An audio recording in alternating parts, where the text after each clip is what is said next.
your element. Wow. Ikaw, Sasa, your thoughts? I love it kasi, nako, my God, parang siya rin. Hindi, pero alam mo, ang ganda kasi hindi to masyado ng pag-usapan ha. Itong mga, booking culture, kabaklaan, di ba? Mahilig tayo sa mga magandang tumangkilig. Gano'n. Pasabog dito sa pelikula na to nga. Oh my God bongga ha! Congratulations! Nagaling mo din yung parte, pasabog. Ayun. Ang lalanga, lalong-lalo na kapag tinitingnan ko, pinapanood ko kanina, sabi ko nga, oo, kasi may mga friends ako na na pa-booking din, yes. Tapos, oo, ganun na ganun nga talaga yung eksena, talagang maglalakad, tapos makikipagmatahan. Ganon, yes, very accurate yung film, pasabog. So, yes, to me, siya, yes, very relatable, ganon. Ayun. First time to act on the big screen. Yes. What did you discover about yourself in that? About my Marte, apparently. That's one. But I think, I was telling P this about watching this film. Because the first screenings that we had were actually in Tallinn last year, Estonia.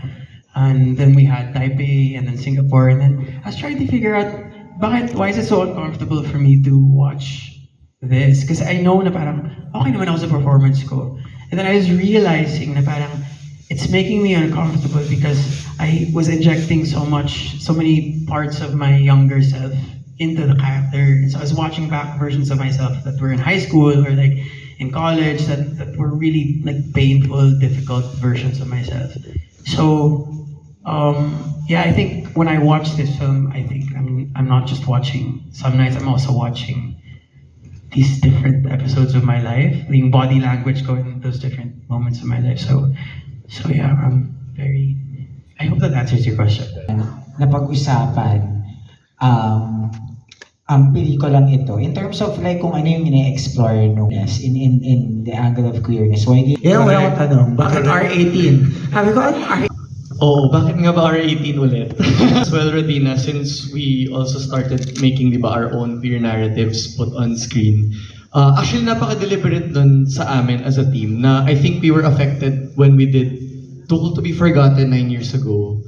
And that was actually also a tamer film in many ways. Pero in R18 kami ng MTRCB kasi daw walang social redeeming value yung pelikula namin.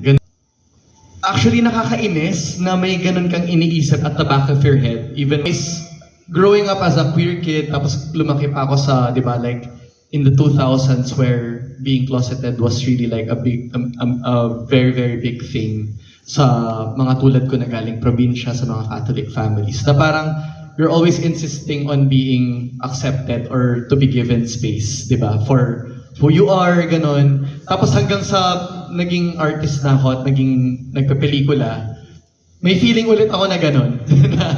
Gusto ko lang naman magkwento ng, di ba, how I discovered myself growing up, having transferred to the city in Manila, in my early, actually parang before ako mag-20, like 18, 19, ganon.